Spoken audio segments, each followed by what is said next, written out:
Nako, ang hirap mong lapitan, napakadamot mo naman, parang hindi ka babayaran. Bakit? Madadala mo ba sa hukay ang pera na inipon mo?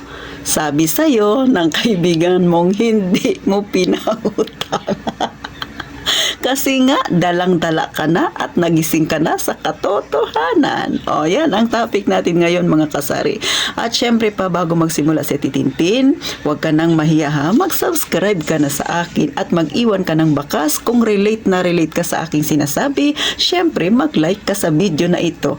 At sa mga datihan kong subscriber, please naman, huwag ninyong iiwan si Titintin. Huwag kayong mag-unsubscribe. At tayo nang mag-chismisan. Alam mo na, ramdam mo na ganyan ang sasabihin sa'yo ng kaibigan mo once na tinanggihan mo ang hinihiram niya sa'yo. Diba? Ganun talaga, mga kasari. Lalo na kung may nangyari ng hindi maganda sa mga nakaraan mo. Hiniraman ka, hindi ka binayaran, nagkandahirap-hirap ka, tapos sila tawang-tawa sa pinagdaanan mo. Bakit? Parang gustong-gusto pa nila na ikaw ay malubog.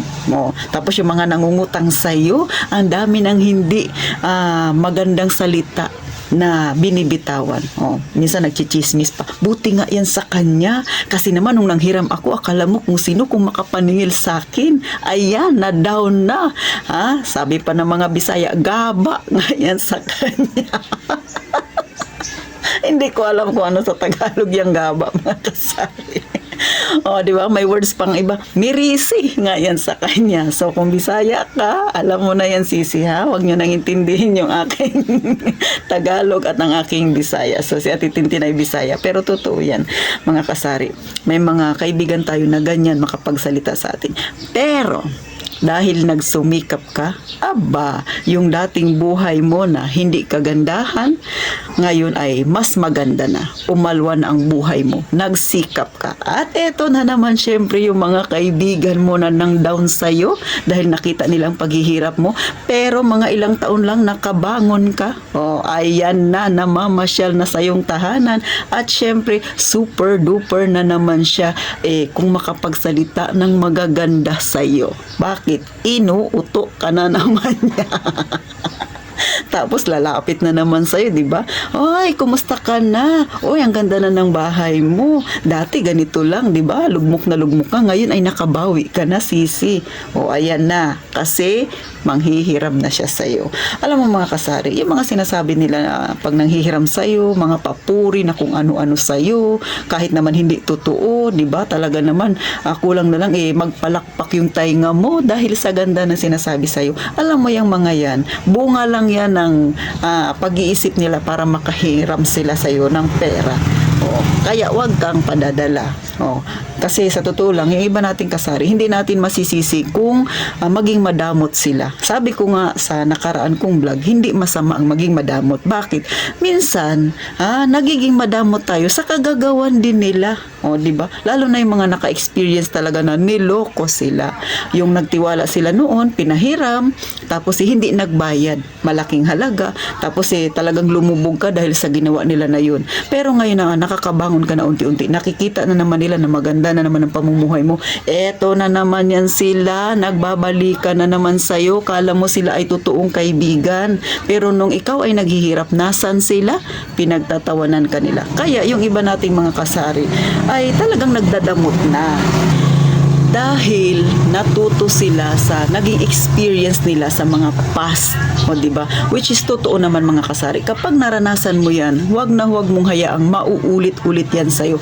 Huwag mong intindihin ang sinasabi nila na madamot ka, lalo na kung ikaw ay may negosyo, may tindahan ka.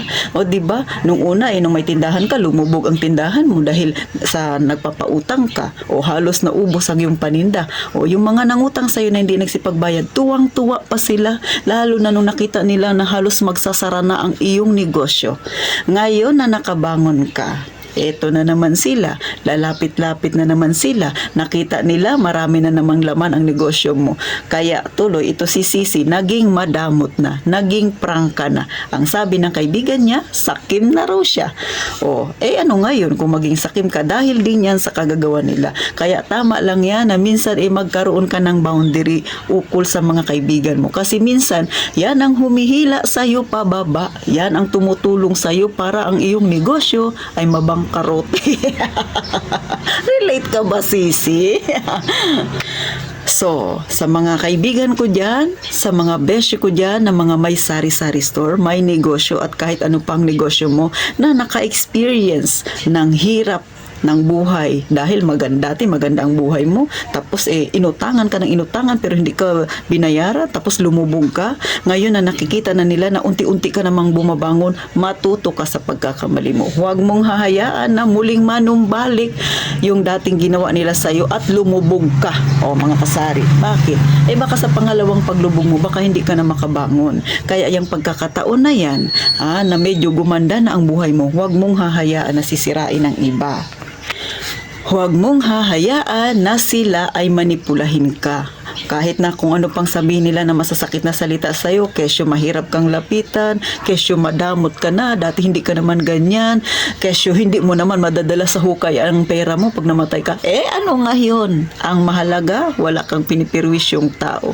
Mga kasari, tandaan, ang unang pagkakamali, please lang, huwag mo nang gawing pangalawa. Baka sa pangalawang pagkakataon, hindi ka na makabangon. At yung mga yan, na lumalapit sa'yo na walang ginagawa, kundi abangan lang ang paglubog mo, baka tawang-tawa pa yan, mag-celebrate yan pag nakita nilang lulubog ka na naman ulit sa pangalawang pagkakataon. Sa totoo lang mga kasari, hindi ko naman nila lahat na may mga kaibigan na ganyan, di ba? Pero sa totoo lang, real talk ito, meron talaga na mga kaibigan natin na ganyan yung iniisip para sa atin. Hindi ko alam kung bakit naiinggit sila.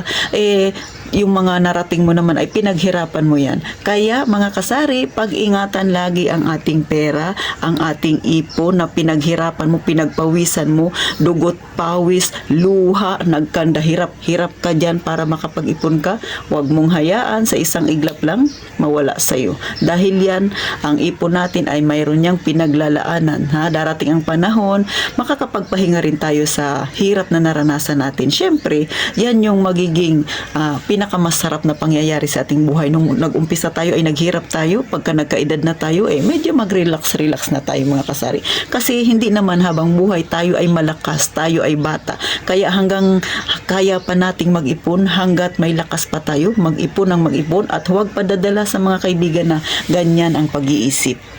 So paano mga kasari, sana kahit papano nakakuha kayo ng kaunting idea kay Ate Tintin. Ito ay real talk lang kasi mga kasari, sa totoo lang, pag nagpo-post ako ukol sa mga ipon, ukol sa mga kaibigan na ginagawa nila na parang hingian na yung kaibigan nila na nakakaahon-ahon, sa totoo lang minsan natatouch ako sa mga nagko-comment na na-experience nila yung ganito kasi nga may mga kaibigan sila, yun ang naging dahilan bakit sila nalulubog.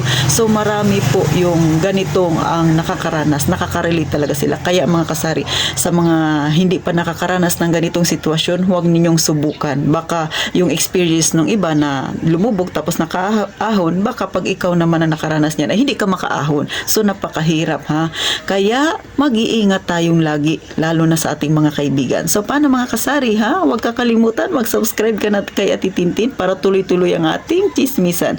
So paano? Gaya nga ng palagi kong sinasabi, mag-iingat tayong lahat lagi mga kasari.